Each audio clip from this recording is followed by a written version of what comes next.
eee, alhamdulillah Allah memberikan kepada kita kesempatan, taufik sehingga kita dapat berkumpul di sini semuanya dan shalawat serta salam tetap tercurahkan kepada Nabiullah Muhammad Shallallahu Alaihi Wasallam, seorang manusia yang diutus oleh Allah Subhanahu Wa Taala untuk menebarkan api tauhid ke seluruh muka bumi ini. Dan sepantasnya bagi kita umatnya untuk melanjutkan estafet perjuangan beliau untuk menebarkan api tauhid di muka bumi ini pula.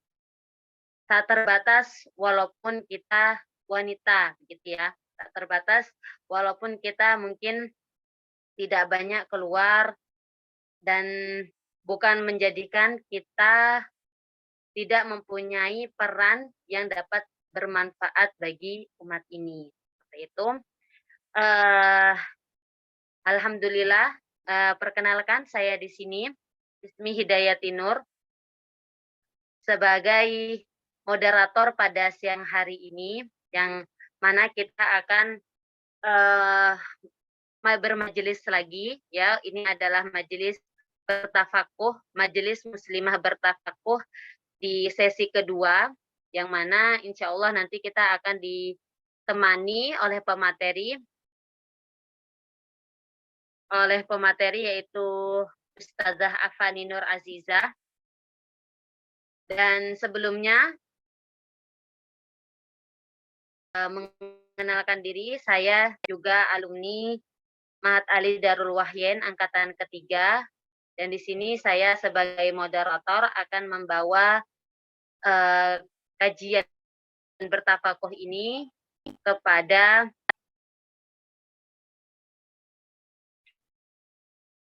untuk siang hari ini, seperti itu. Nah, sebelum kita masuk kepada materi, insya Allah kita akan berkenalan kepada Ustazah Afani Azizah.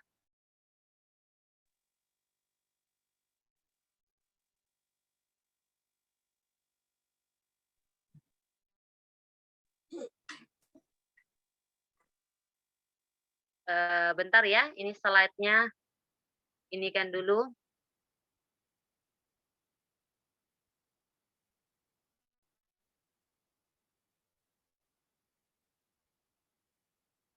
Masya Allah, ini peserta kita sudah 47. Semoga nanti bertambah sembari dengan berjalannya kajian, seperti itu. Mungkin yang punya teman belum masuk link Zoom, bisa diingatkan teman-temannya.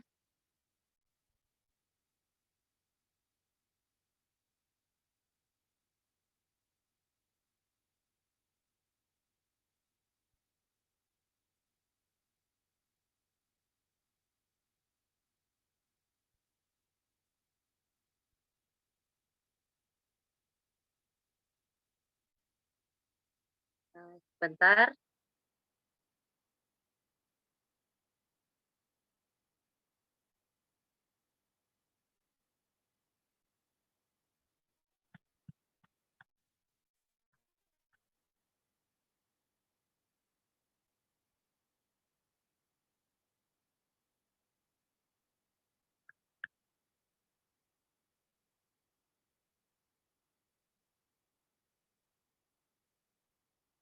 Oke, sedikit saya bacakan ya. Slide-nya sudah bisa dilihat, kakak semuanya, teman-teman sekalian? Belum. Belum ya? Oh, bentar.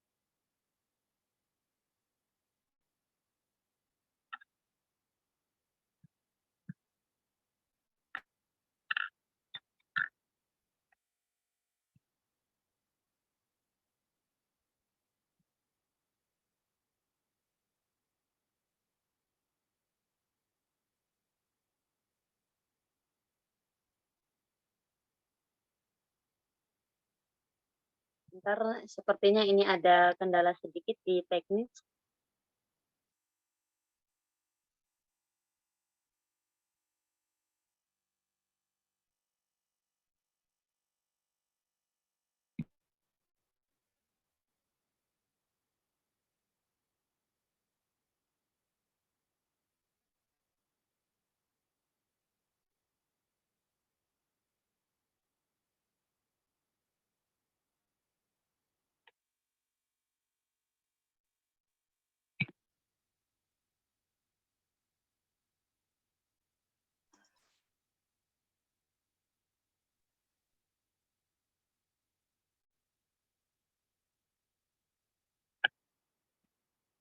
Ini sedikit saya bacakan, beliau biodata ataupun CV pemateri kita pada siang hari ini. Nama beliau adalah Ustadzah Afani Nur Azizah, asal Banjarnegara. Sekarang masih berdomisili di Magetan, Jawa Timur, dan masih berstatus single ya, singgalilah, belum menikah, seperti itu. Kemudian riwayat pendidikan beliau, beliau bersekolah dari TK di Aisyah 1 Batur, Banjarnegara, SD 1 Batur juga, kemudian MTS Muhammadiyah Batur, kemudian berlanjut di Pondok Nurul Huda Banjarnegara, dan berkuliah di Ma'had Ali Darul Wahyin. Dan ini Masya Allah beliau baru lulus tahun kemarin ya, Alhamdulillah. Dan kemarin beliau lulus. Dan ini Alhamdulillah sekali. Sedikit tadi pembacaan dari CV, walaupun ini tidak terslide-kan.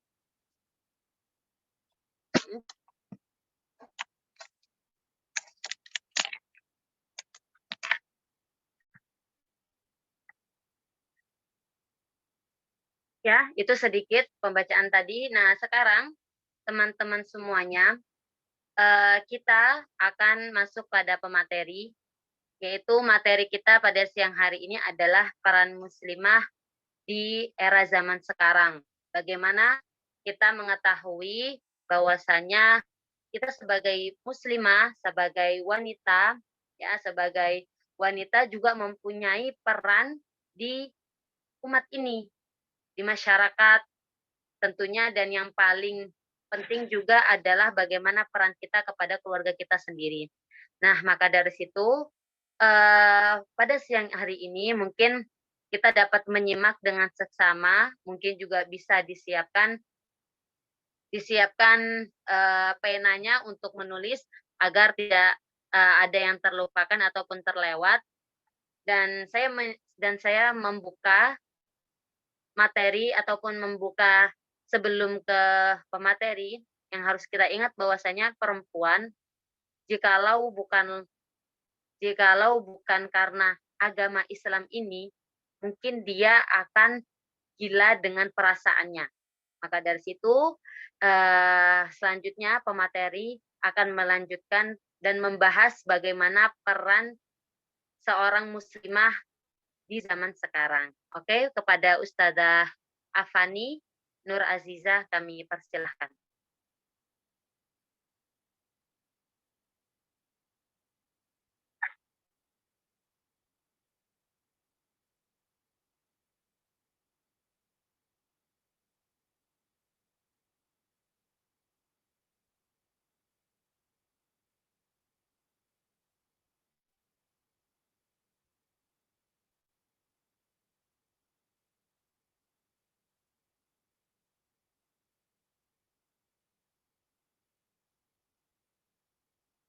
Maaf Ustadzah Afani, silahkan dibuka dulu. Bismillahirrahmanirrahim. Assalamualaikum warahmatullahi wabarakatuh. Waalaikumsalam warahmatullahi wabarakatuh. Mohon maaf sebelumnya, ini suaranya sudah jelas ya, sudah cukup? Sudah jelas, ya Allah. Ya, baik. Bismillahirrahmanirrahim. Alhamdulillah, wassalatu wassalamu ala Rasulillah wa ala alihi wa sahbihi wa mawalah. Allahumma la sahla illa ma ja'altahu sahla wa anta taj'al hazna ila syi'ta sahla. Allahumma yassir wa la tu'assir wanfa' wa barik warham bi rahmatika ya arhamar rahimin. Amma ba'du. Para akhwat, para ummahat, teman-teman sekalian, alhamdulillah pada kesempatan yang berbahagia ini, pada kesempatan siang ini, Allah Subhanahu wa taala masih berkenan untuk memberikan kepada kita semua kesempatan untuk membuktikan rasa syukur kita atas nikmat-nikmat yang telah Allah Subhanahu wa taala berikan kepada kita dengan cara bermajelis bersama di majelis muslimah bertafakuh. Dan alhamdulillah pada hari ini, hari yang mulia, di mana dalam hadis disebutkan riwayat Muslim bahwasanya pintu-pintu surga dibuka hari Senin dan Kamis. Hari yang mulia, kemudian bulan yang mulia juga, bulan Ramadan. Tidak ada seorang pun yang meragukan kemuliaan bulan ini. Ya. Kemudian di majelis yang mulia juga, di mana para malaikat menaungi kita semua pada siang hari ini. Dan ini semua menjadikan bertambahnya harapan kita akan kebaikan-kebaikan dan keberkahan Allah Subhanahu wa taala agar turun membanjiri masing-masing kita di majelis kita pada siang hari ini. Salawat serta salam senantiasa tercurah kepada uswah hasanah kita, Nabi kita Nabi Muhammad Shallallahu Alaihi Wasallam, yang tentunya berkat perjuangan Nabi Shallallahu Alaihi Wasallam kita semua masih bisa menikmati lezatnya keimanan dan keislaman. Dan kita sebagai umat Nabi Shallallahu Alaihi Wasallam yang mengaku mencintai beliau, mengaku mengidolakan beliau, tentunya berharap dengan sangat kepada Allah Subhanahu Wa Taala agar nantinya kita semua dikumpulkan dengan beliau Shallallahu Alaihi Wasallam di jannahnya. Amin ya rabbal alamin. Ya. Akhwati fillah rahimani wa rahimakumullah, insyaallah pada kesempatan siang hari ini kita akan membahas, ya, akan berbincang-bincang, akan berbagi ilmu berkaitan dengan peran seorang muslimah di dalam peradaban Islam. Ya. Karena di sini Allah Subhanahu wa taala menciptakan laki-laki dan perempuan hidup berdampingan yang harapannya bisa saling tolong-menolong untuk mewujudkan peradaban yang gemilang. Dan tentunya kiprah perempuan di dalam peradaban Islam itu sangat menonjol, sangat mendominasi. Ya. Bahkan sejarah pun menyebutkan semua peradaban, termasuk peradaban Islam, itu tidak lepas dari peran seorang perempuan. Masya Allah, ya, ini kajian kita siang hari ini. Dan untuk slide-nya,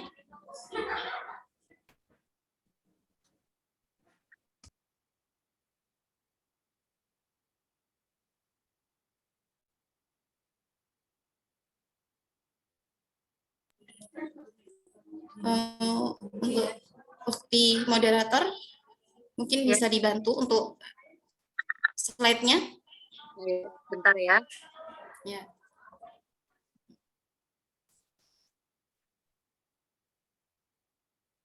Kita tunggu sebentar ya. Jadi seorang muslimah di dalam Islam memang ya perlu untuk ikut andil dalam memperjuangkan din kita. Jadi yang bertugas untuk memajukan dinul Islam tidak hanya laki-laki dengan mencurahkan tenaganya, pikirannya, tetapi perempuan pun, para muslimah juga memiliki hak, ya, memiliki hak untuk ikut andil memajukan dan memperjuangkan dinul Islam.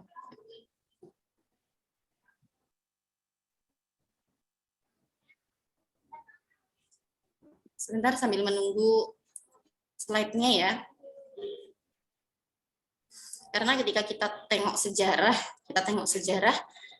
sangat banyak generasi-generasi yang terlahir dari seorang wanita yang wanita itu muslimah, solihah, ya, memiliki keteguhan hati yang luar biasa, memiliki semangat untuk memperjuangkan din, yang pada akhirnya mampu untuk mendidik, mentarbiyah anak-anaknya untuk menjadi generasi yang tangguh, ya, generasi yang tangguh yang nantinya generasi tersebut juga terjun di dalam medan juang, tentunya untuk menegakkan kalimat Allah Subhanahu wa taala, ya. Dan berbicara tentang wanita memang tidak akan ada habisnya, ya, karena wanita itu sangat banyak keunikan yang melekat pada diri seorang wanita. Dan apalagi di zaman sekarang ya, di mana perempuan itu jumlahnya jauh lebih banyak dari laki-laki. Bahkan di beberapa negara jumlah perempuan itu sampai berkali-kali lipat dibandingkan jumlah laki-laki. Jadi memang pembahasan tentang wanita itu menarik ya, karena tadi keunikan-keunikan yang tidak terlepas dari diri seorang wanita. Nah, slide-nya sudah mulai muncul.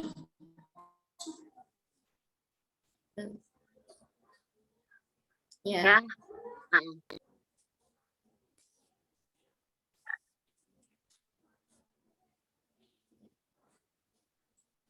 Baik, alhamdulillah ya. Insya Allah untuk slide-nya bisa dibaca, insya Allah. Terbaca jelas? Ya, jelas. Ya. Jelas, Ustazah. Baik ya, kita mulai. Tentunya kita memulai dengan Bismillahirrahmanirrahim. Judul yang kita bawakan pada siang hari ini, peran muslimah dalam peradaban Islam. Untuk slide yang kedua ya, tentunya kalimat peradaban ini sudah sangat familiar ya di telinga masing-masing kita.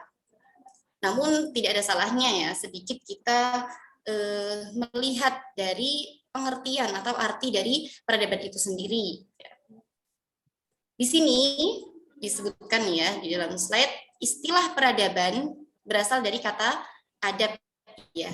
Peradaban, adab yang berarti sopan, berbudi pekerti luhur, mulia atau berakhlak.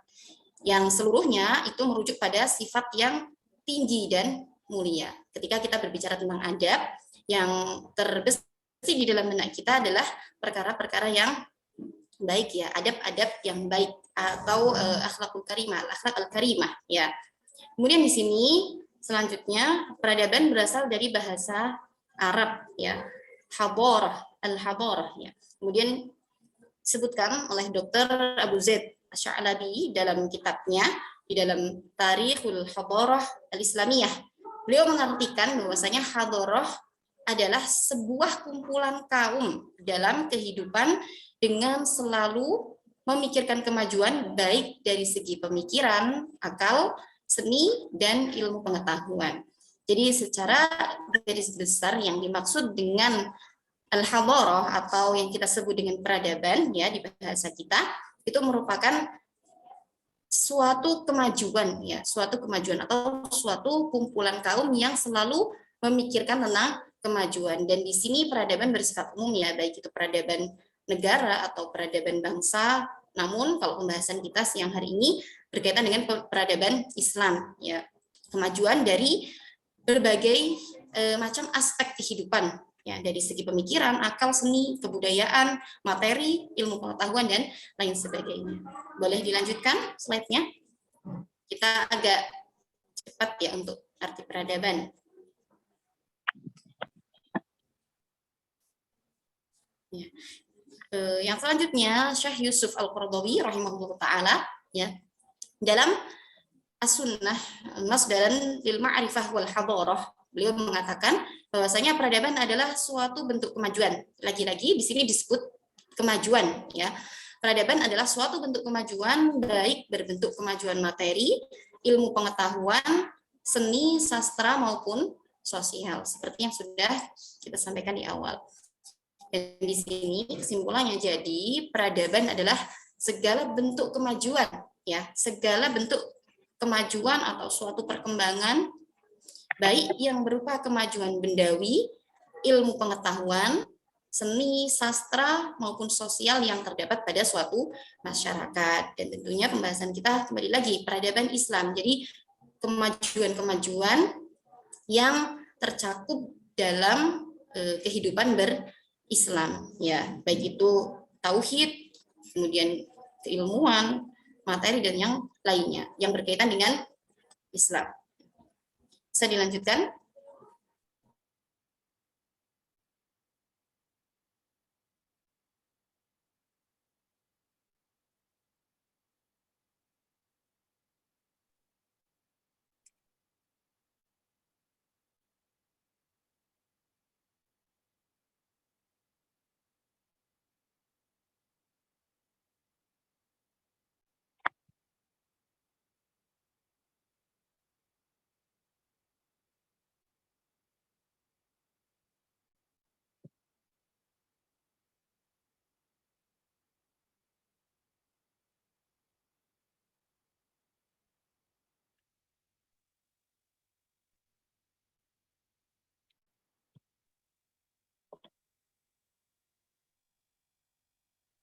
Tidak dengar Ustazah. Ya ini tiba-tiba menghilang ya Ustazahnya ya. Iya, suaranya hilang.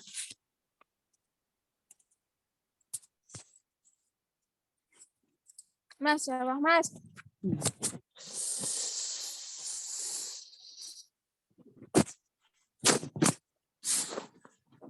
Suaranya hilang, Afa. Ya bentar Kak. Cek Ustazah Afani.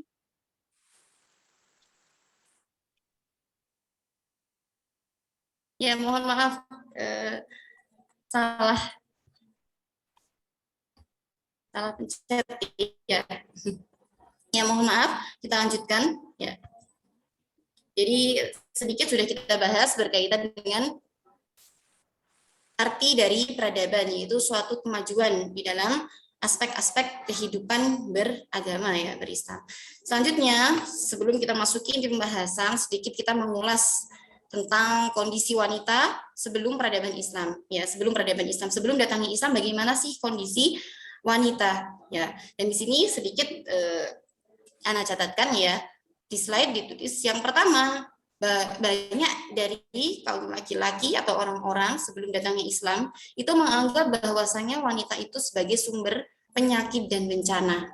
Kemudian yang kedua, wanita itu layaknya benda, bisa diwariskan dan dihibahkan. Ya, jadi seorang wanita tidak bisa memiliki dirinya secara mutlak, tetapi dikuasai oleh orang lain, baik itu ayahnya atau suaminya. Sehingga ketika si suami meninggal, ya itu seorang wanita bisa diwariskan kepada kerabatnya. Ya, itu di zaman sebelum Islam. Kemudian perempuan juga dianggap sebagai pemuas hasrat lelaki saja, tidak lebih dari itu.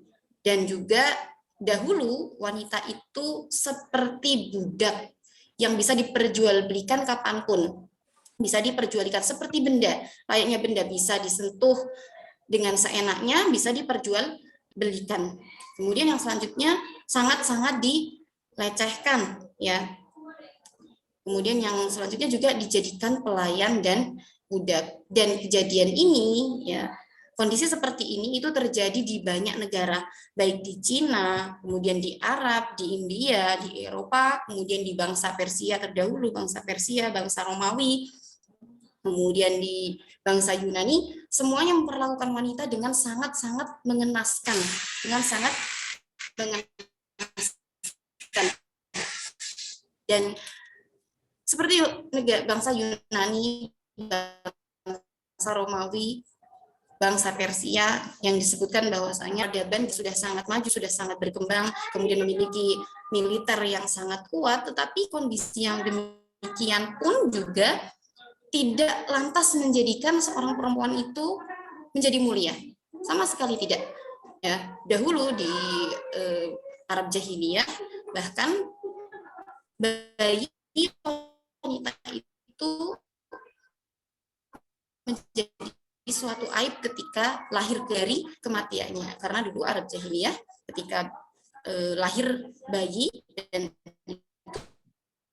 perempuan langsung dikubur, ya. Mereka itu adalah aib ketika yang sangat negara.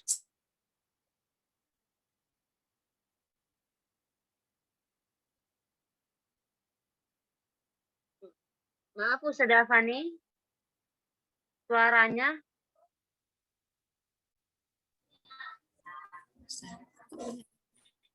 Oh ya, baik. Sudah terdengar? Ya, tadi keputus-putus ya kayaknya. Oh iya. Tadi terakhir yang terdengar dari pembahasan sampai mana? Ini wanita di Arab Jahiliyah. Oh iya, baik. Sedikit, kita ulang sedikit. Di dalam Arab Jahiliyah dahulu, bayi perempuan telah lahir itu dianggap sebuah aib dan sebuah kehinaan, sehingga para orang tua itu segera untuk menguburkan bayi perempuan tersebut. Itu dahulu sebelum datangnya Islam. Kemudian di bangsa Romawi itu pun tertentu orang laki atau suami itu boleh membunuh istrinya. Kemudian banyak hal yang sangat mengenaskan di wanita sedangnya peradaban Islam. Kemudian slide selanjutnya. Slide selanjutnya. Ya, kemudian di sini penting ya untuk kita sedikit ya merenungi wanita, kondisi wanita setelah peradaban Islam yang mana Masya Allah kedatangan Islam ini menjadi cahaya yang menghapus kejahilian, ya, menghapus kejahilian, sehingga di sini ketika Islam datang derajat wanita itu terangkat. Diangkatnya derajat wanita, kemudian dihormati, dimuliakan, dan diberikan hak-haknya. Dan di sini disebutkan oleh Syekh Muhammad Mutawalli Asy'ari dalam kitabnya Fiqhul Mar'ah al-Muslimah. Ya, itu disebutkan innal Islam hina jaa ilal alam rafa'a makanatal mar'ah wa a'taha hurriyataha ya. Hurriyataha wa karamataha wa syakhsiyataha. Ya, jadi disebutkan sungguh ketika Islam itu datang ke bumi, ia mengangkat derajat wanita. Kemudian memberikan kebebasan wanita, kemudian memberikan kemuliaan wanita, kepribadiannya, dan wasawa bainaha wa bainar rajuli fil huquqi wal wajibat. Dan juga Islam itu menyamaratakan antara laki-laki dan wanita dalam hak dan kewajiban. Tentunya ini berkaitan dengan hukum-hukum taklifi ya, hukum-hukum taklifi. Ya, sebagai contohnya saja, setelah datangnya Islam, maka Islam itu menyamakan antara laki-laki dan perempuan dalam hal pahala dan siksa. Ini karena sudah disebutkan juga di dalam Al-Quran di surat An-Nahl, disebutkan di situ, man amila sholihan min dzakarin aw untha wa huwa mu'min falanuhyiyannahu hayatan thayyibah. Ya, disebutkan barang siapa yang melakukan suatu kebajikan, baik itu laki-laki atau perempuan, dia adalah seorang mukmin, maka akan kami berikan kepadanya kehidupan yang baik, ya. Wa lanajziyannahum ajrahum bi ahsani ma kanu ya'malun. Kemudian dan kami juga akan memberikan kepadanya balasan yang tentunya lebih baik dari apa yang mereka kerjakan. Ya, kemudian di dalam ayat yang lain juga disebutkan bahwasanya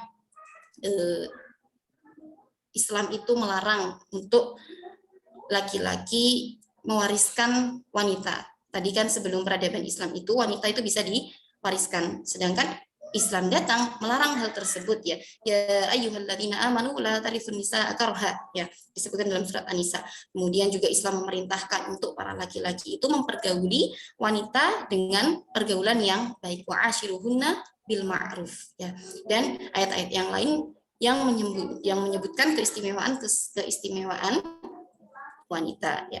Kemudian di sini ya berarti kita bersyukur setelah datangnya Islam, maka tidak ada lagi kehinaan bagi perempuan dan tidak ada lagi aib, ya, bagi seorang perempuan. Bisa dilanjutkan slide-nya, slide selanjutnya.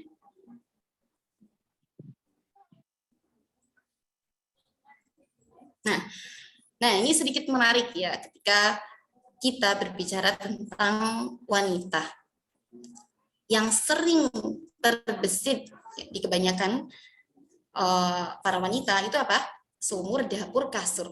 Dan seakan-akan tiga kata ini tidak akan mungkin terlepas dari seorang wanita. Ya, di sini dituliskan banyak kita jumpai statement orang-orang yang mengatakan bahwa urusan wanita itu hanya akan kembali pada 3 hal: sumur, dapur, dan kasur.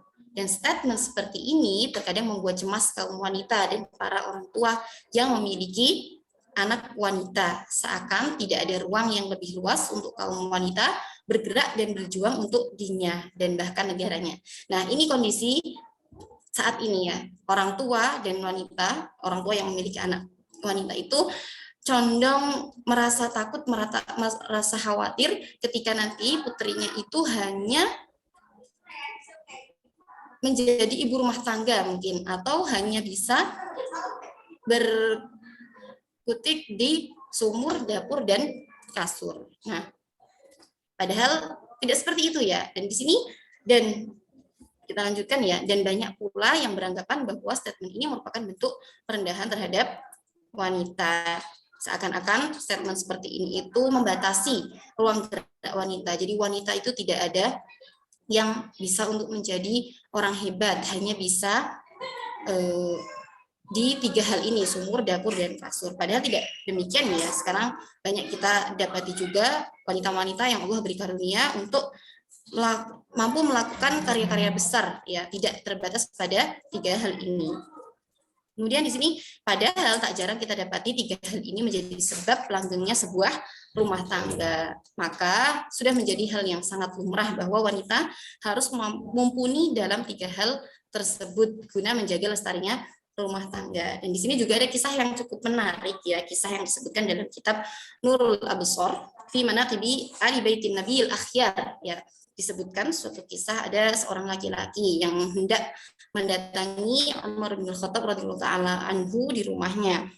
Dan laki-laki ini berkeinginan untuk mengadukan perihal perlakuan istrinya kepadanya. Jadi istrinya yang mungkin agak cerewet, kasar ya, kemudian berbuat semena-mena atau segala macamnya kepada Umar bin Khattab radhiyallahu taala anhu.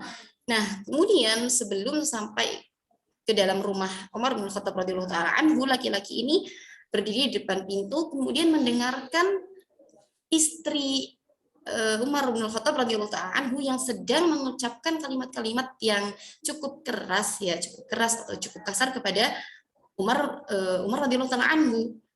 Namun yang menakjubkan, Umar radhiyallahu taala anhu hanya terdiam, tidak membalas atau tidak berbalik melontarkan kata-kata yang kasar ya. Padahal yang kita ketahui ya dari karakter Umar bin Khattab radhiyallahu taala anhu, beliau adalah sosok yang tegas, sosok yang pemberani ya, Masya Allah ya.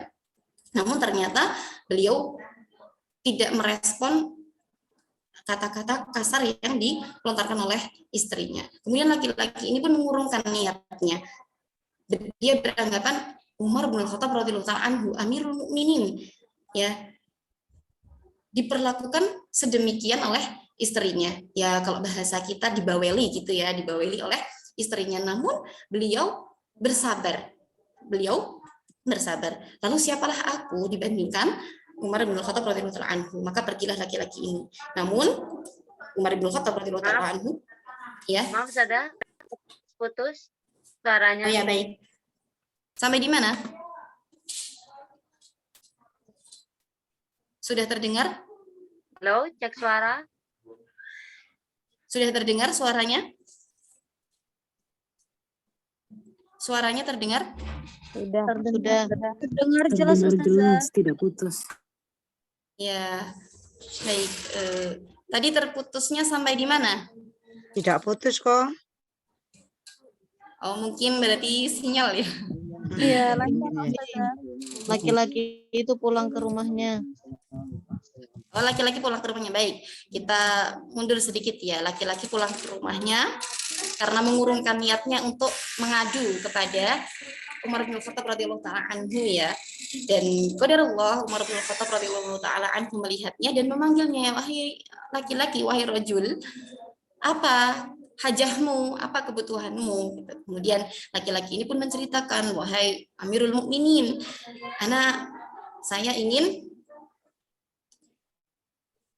saya ingin mengadukan perihal perlakuan istri saya kepada saya. Namun saya mendengarkan tadi bahwasanya istri Anda pun berbicara dengan cukup tegas ya, atau mungkin beberapa kalimat yang keras atau kasar terlontar kepada Anda, dan hal itu mengurungkan niat saya untuk mengadukan perihal istri saya gitu. Karena yang saya dapatkan, engkau wahai Amirul Mukminin hanya terdiam. Kemudian Amirul Mukminin pun menjawab, aku sabar terhadap istriku karena dia memiliki hak terhadapku. Dan sungguh dia adalah wanita yang dia menjadi pemasak makananku, kemudian dia juga pemanggang rotiku, dia juga menjadi pencuci pakaianku, kemudian menjadi penyusu bagi anak-anakku, dan yang terakhir, dan aku tenang karenanya. Aku tenang karenanya, dan aku tidak tertarik pada perkara-perkara yang haram. Nah, jadi pembahasan kita di sini berkaitan dengan sumur, dapur, dan kasur ya. Kita coba tarik benang merah dari apa yang dikatakan oleh Umar radhiyallahu taala anhu. Pada perkataan beliau yang pertama dan yang kedua, bahwasanya dia adalah pemasak makananku dan dia adalah pemanggang rotiku. Dari sini kita bisa ketahui dua hal ini berkaitan dengan apa? Dapur ya, berkaitan dengan dapur. Kemudian perkataan Umar radhiyallahu anhu yang selanjutnya yaitu dan dia adalah pencuci pakaianku. Sekarang pencuci pakaian ini berarti kaitannya dengan apa? Sumur ya. Kemudian yang selanjutnya, yang keempat dan yang kelima, dan dia adalah penyusu bagi anak-anakku. Dan juga aku tenang karenanya, sehingga aku tidak tertarik pada perkara yang diharamkan oleh Allah Subhanahu wa taala. Dan ini maksudnya yang keempat itu kasur ya, tidak tertarik pada perkara yang haram.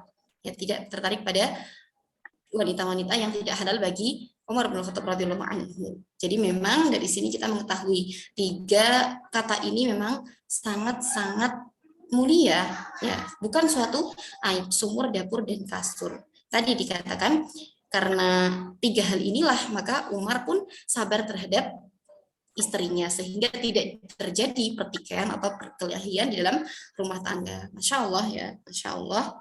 Jadi dari sini kita tidak perlu malu, tidak perlu merasa direndahkan ketika seorang muslimah itu dinisbatkan pada tiga hal ini, sumur, dapur, dan kasur. Kemudian yang selanjutnya, slide selanjutnya, ini kita percepat sedikit ya. Nah, sekarang kita memasuki poin pentingnya, memasuki inti dari pembahasan kita saat ini. Nah, di sini peran muslimah dalam peradaban. Ada dua peran ya. Yang pertama peran internal yaitu peran muslimah di dalam kehidupan berkeluarga atau berumah tangga, berkeluarga ya. Kemudian yang kedua peran eksternal yaitu peran muslimah dalam kehidupan sosial bermasyarakat. Bagaimana peran internal seorang muslimah? Ya, dilanjutkan slide-nya.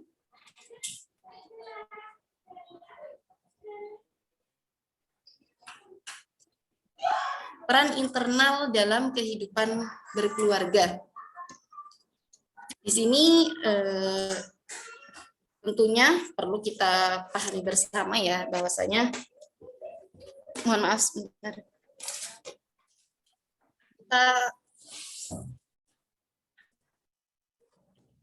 kita pahami bersama bahwasanya keluarga itu adalah miniatur peradaban, dan disebutkan juga bahwasanya keluarga itu merupakan markas kecil perjuangan Islam. Jadi Islam akan tegak, Islam akan menjadi kuat itu bermula dari keluarga yang baik, keluarga yang kuat ya. Maka bisa menjadi penunjang tegaknya dinul Islam. Nah, sekarang disebutkan oleh Al-Allamah Ibnu Badis rahimahullah taala di dalam kitab Al-Athar, beliau berkata, al-baitu huwa al-madrasatul ula. Al-madrasatul ula wal masna'ul asli li takwinir rijal. Jadi rumah itu adalah sekolah pertama ya. Nah, al-madrasatul ula wal masna'ul asli, dan wadah yang inti atau kalau kita sebutkan itu pabrik ya, pabrik yang asli. Li takwinir rijal, untuk membentuk generasi-generasi muda. Dan di sini yang menarik wa tadayyunul adapun kesolehan seorang ibu wa asasu hifdzid dini wal khuluqi, menjadi dasar yang menjaga agama dan akhlak ya. Jadi di sini ya peran internal, peran muslimah dalam keluarga. Jadi perlu kita pahami bahwasanya rumah itulah sekolah pertama dan wadah inti dalam membentuk generasi. Ya, dilanjutkan slide-nya. Dalam slide selanjutnya, Ya, ini ya peran internal dalam kehidupan berkeluarga itu ada 3. Yang pertama, nanti di pembahasan menjadi istri dulu ya. Yang menjadi seorang istri, kemudian menjadi seorang ibu, dan juga menjadi seorang anak. Bisa dilanjutkan?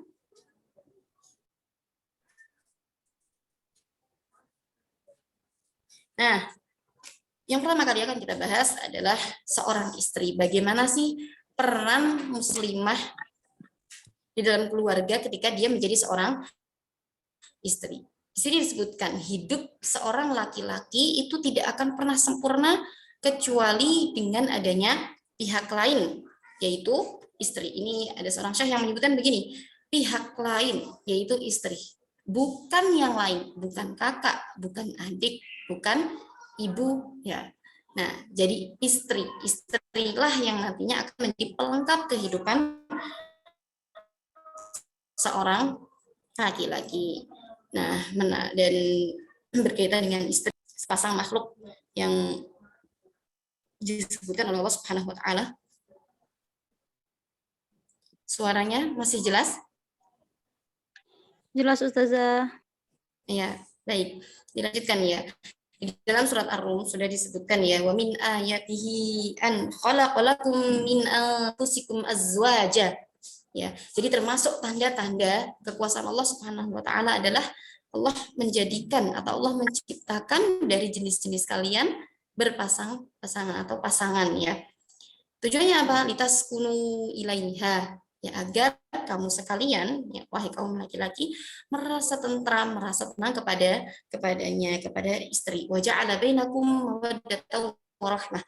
Kemudian Allah Subhanahu wa taala menjadikan pada masing-masing kalian kecintaan dan kasih sayang. Inna fi dzalika laayatil liqaumin yatafakkarun. Sesungguhnya pada hal yang demikian itu akan ayat-ayat bagi orang-orang yang berpikir ya. Jadi peran seorang istri dalam keluarga itu sangat-sangat penting. Bagaimana seorang istri itu bisa menjadikan laki-laki itu nyaman, tenang, dan juga bisa berbuat banyak karena tidak adanya permasalahan-permasalahan di dalam keluarga. Nah, contoh-contoh peran seorang istri dalam keluarga. Yang pertama itu menjadi pendukung dakwahnya. Tentunya mungkin ada ya dari teman-teman sekalian yang Allah takdirkan memiliki suami seorang pendakwah, seorang dai, ya maka jangan sampai seorang istri itu menjadi penghalang dakwahnya, menjadi penghalang dakwahnya.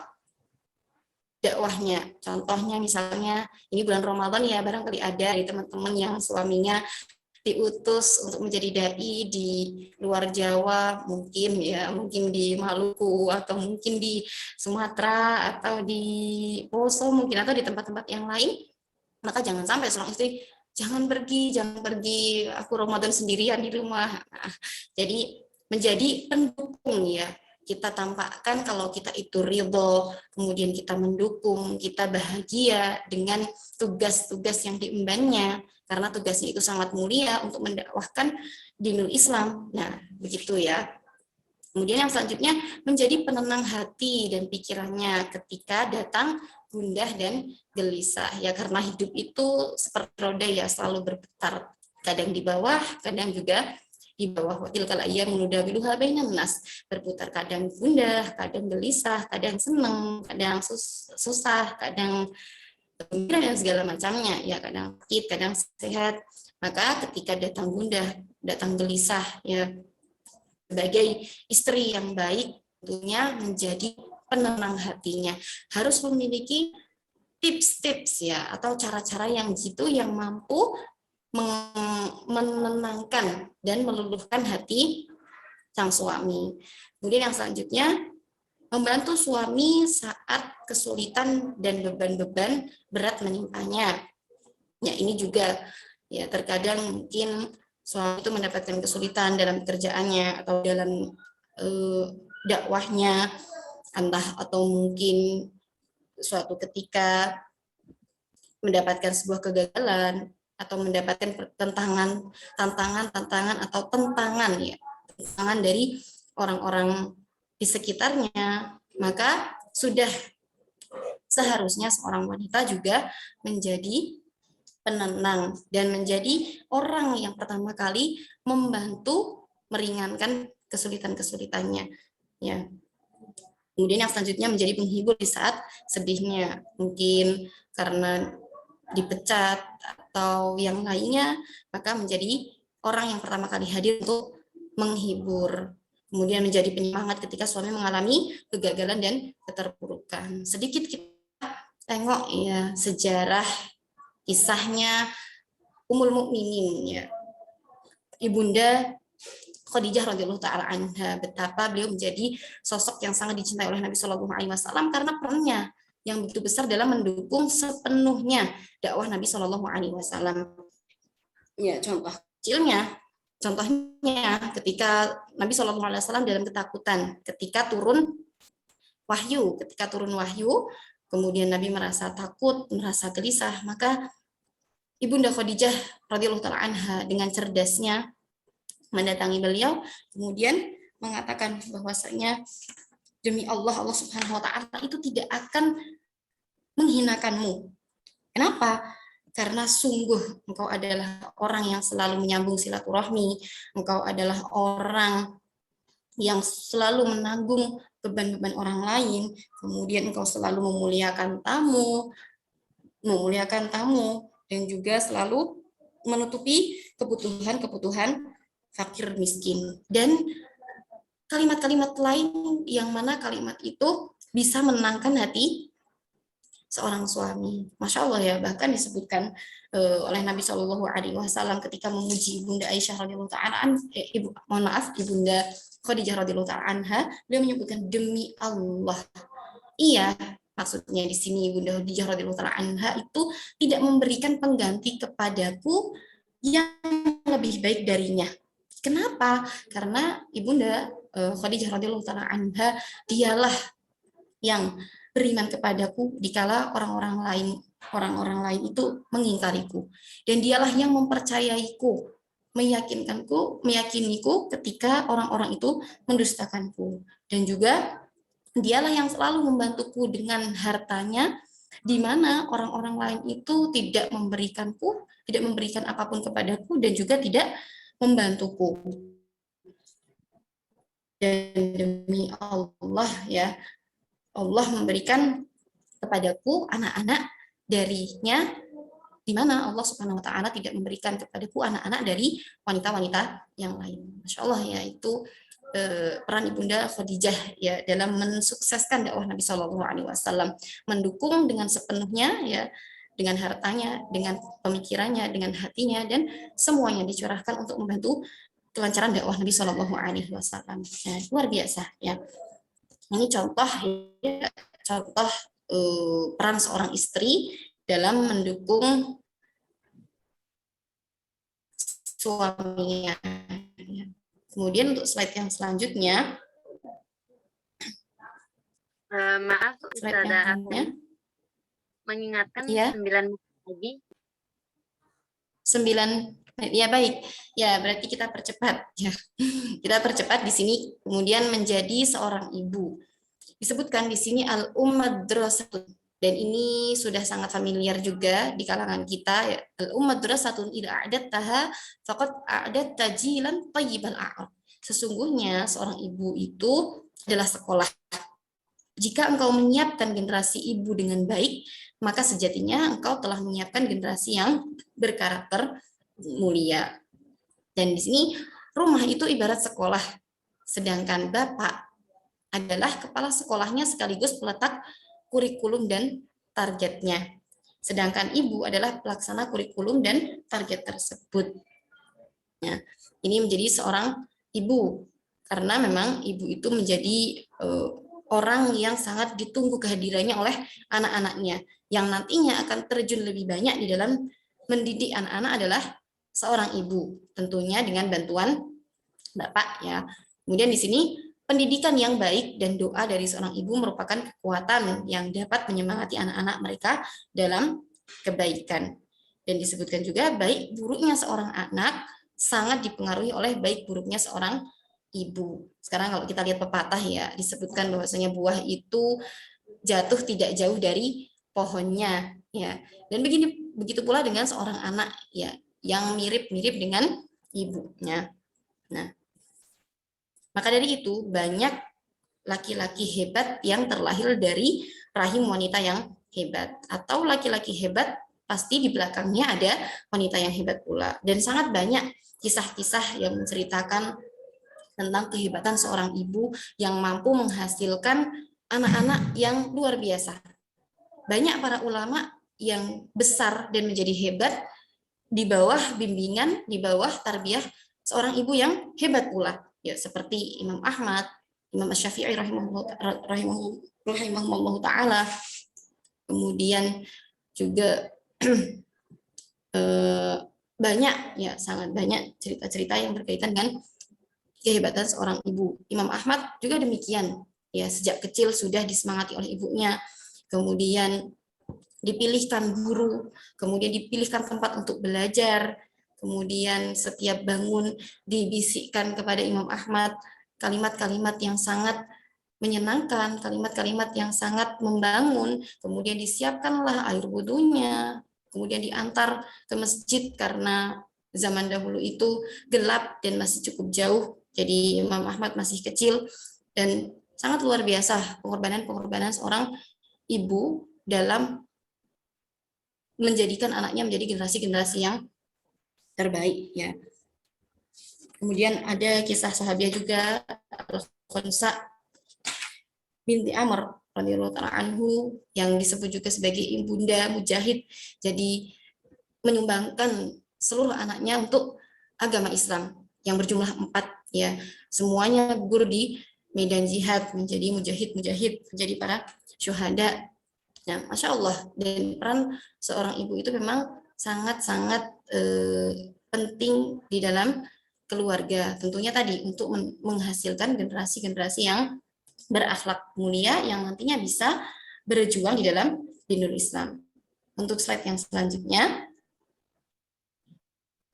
menjadi seorang anak, ya, menjadi seorang anak, dan di sini yang Anda maksudkan menjadi seorang anak ketika dia sudah akil dan baligh ya, atau kita sebut sebagai pemuda. Kita pemudi ya, pemudi Islam. Pemuda-pemudi Islam adalah motor penggerak bagi peradaban Islam. Merekalah yang nantinya menjadi ujung tombak pergerakan dakwah yang akan meneruskan estafet dakwah Islamiyah di berbagai lini kehidupan. Dalam kalau kita berbicara tentang pemuda, maka yang terbesit adalah masa depan ya, dan juga para pemuda merupakan harapan bangsa dan harapan agama untuk membangun kemajuan. Dan juga tadi disebutkan bahwasanya seorang pemudalah atau pemudilah yang nantinya akan melanjutkan estafet dakwah Islam ya.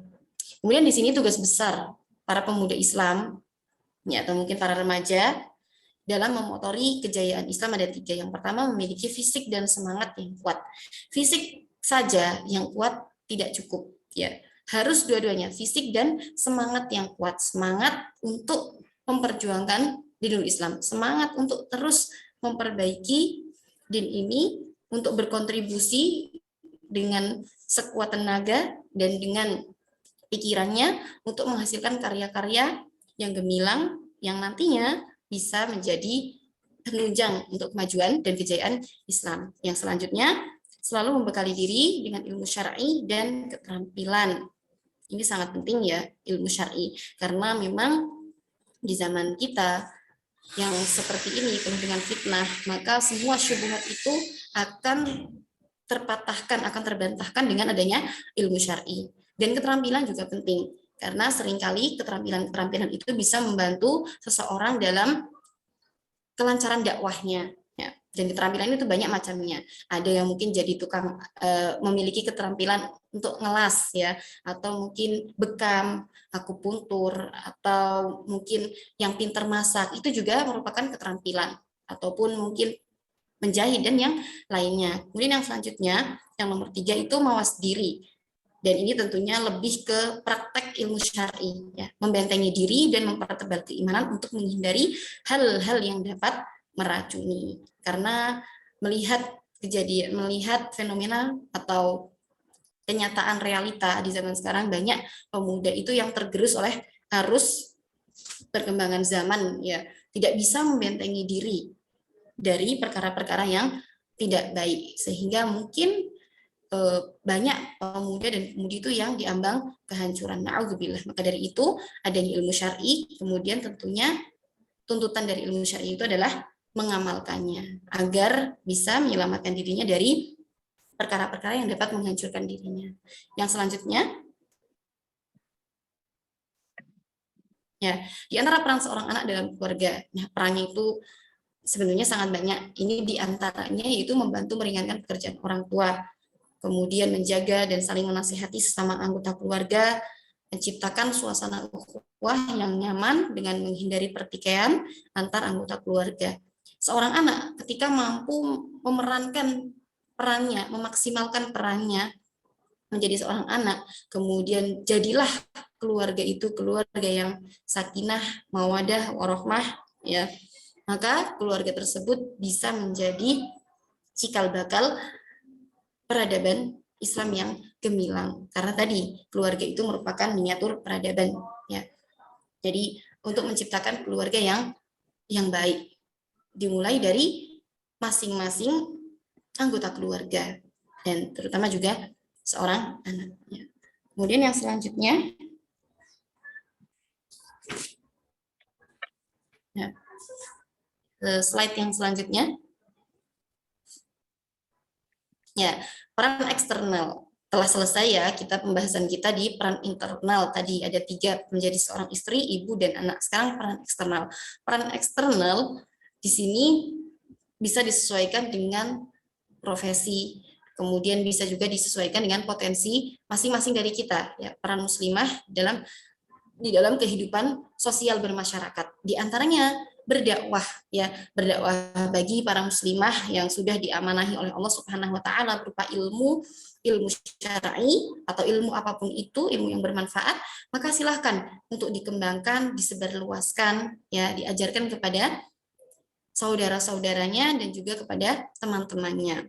Itu berdakwah baik sebagaimana Ibunda Aisyah radhiyallahu taala anha pada zamannya, karena beliau memang sangat cerdas dan memiliki ilmu yang luas, maka beliau menjadi konsultan di zamannya. Banyak para sahabiah mendatangi beliau untuk menanyakan ilmu syar'i, hukum-hukum syar'i. Bahkan para sahabat pun banyak yang mendatangi Aisyah radhiyallahu taala anha untuk belajar dari beliau. Kemudian yang selanjutnya, mungkin bisa dengan cara menulis karya-karya yang berkaitan dengan ilmu syar'i. Mungkin yang belum bisa untuk berdakwah secara lisan, maka bisa dengan tulisan. Yang hobinya nulis bisa dicurahkan dengan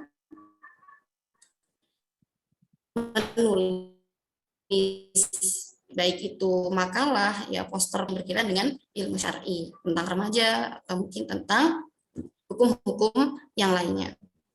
Kemudian yang selanjutnya berorganisasi. Jadi Islam juga tidak melarang seorang muslimah untuk berorganisasi, ya, yang tentunya sebagai seorang muslimah harus membentengi diri, membekali dirinya dengan ilmu syar'i dan harus tetap berada pada fitrah sebagai seorang muslimah. Kemudian yang selanjutnya bersilaturahmi, itu juga bentuk-bentuk dari cara kita berdakwah, melembutkan hati saudara-saudara kita atau tetangga-tetangga kita dengan kita memperbanyak silaturahmi, ya. Apalagi silaturahmi juga memiliki keutamaan yang luar biasa, ya, disebutkan di dalam hadis, man ahabba an yubsatalahu fi rizqihi wa yunsa'alahu fi atharihi falyasil rahimah, ya. Barang siapa yang menginginkan untuk dilapangkan rizkinya, kemudian menginginkan untuk dipanjangkan dan diberkahi umurnya, maka hendaklah dia memperbanyak silaturahmi. Tentunya kita niatkan segala sesuatunya itu untuk berdakwah di jalan Allah Subhanahu wa taala, untuk mensyiarkan dinul Islam. Kemudian yang selanjutnya membantu tetangga dan saudara-saudara sesama muslim yang membutuhkan. Jadi memang seorang muslimah juga harus belajar untuk peka, melihat saudara-saudaranya, ya, melihat tetangga-tetangganya yang membutuhkan. Jadi jangan sampai kita menunggu diminta, tapi kitalah yang mendatangi mereka, kemudian kita tawarkan dan kita bantu mereka dengan semampu kita. Kemudian yang selanjutnya menciptakan produk-produk yang sifatnya membantu kemajuan umat Islam. Nah, ini juga alhamdulillah sudah mulai bermunculan, ya, produk-produk Muslim. Nah, mereka menciptakan produk yang nantinya mungkin untuk mengurangi kapasitas bahaya ya atau intensitas bahaya dari produk-produk yang diciptakan oleh orang-orang non muslim ya, orang-orang muslim. Dan juga bagi kita ya seorang muslimah, maka ketika kita mengetahui saudara kita memiliki produk-produk yang bagus yang tujuannya tentunya untuk memajukan Islam juga, maka kita bantu dengan melariskan ya, mungkin seperti itu. Kemudian yang selanjutnya bergabung di lembaga-lembaga sosial kemanusiaan, contoh menjadi relawan bencana, atau mungkin ketika ada tabligh akbar di suatu masjid, mungkin kita bisa ikut berkontribusi di situ, membantu baik dengan tenaga atau dengan pikiran, atau peran-peran yang lain yang bisa disesuaikan dengan potensi dan kemampuan masing-masing kita. Mungkin ada yang jadi dokter, ada yang menjadi seorang dosen, atau menjadi seorang arsitek, mungkin bisa. Semuanya itu bisa dijadikan bahan untuk kita ikut andil dan berkontribusi dalam rangka memajukan dinul Islam. Dan tentunya tidak perlu sedih ya bagi para muslimah yang mungkin Allah takdirkan mungkin sakit atau yang lainnya, maka bisa dengan doa. Karena doa itu juga sangat-sangat penting ya, sangat-sangat penting. Dan doa itu juga silahul mukmin, mana kita tidak tahu ya, barangkali Allah itu memudahkan jalan-jalan kita dalam berkontribusi karena adanya doa orang-orang yang selalu mendoakan kita ya. Jadi peran itu sangat banyak, dan tentunya yang perlu digarisbawahi di sini, setiap bagaimanapun apapun perannya, apapun peran kita, maka tentunya harus dilandasi dengan ilmu syar'i dan juga harus tetap dalam fitrahnya seorang muslimah. Bisa dilanjutkan? Ya. Nah, ini untuk terakhir saja ya, untuk menutup catatan pentingnya, apapun peran wanita di sini, semuanya itu harus berlandaskan ilmu syar'i. Jangan sampai kita sebagai seorang muslimah itu menabrak syariat ya. Kemudian tidak keluar dari fitrah seorang wanita muslimah. Jadi kita harus memperhatikan dari sisi ilmu syar'i dan juga fitrah seorang wanita muslimah. Ya, mungkin ini yang dapat Ana sampaikan.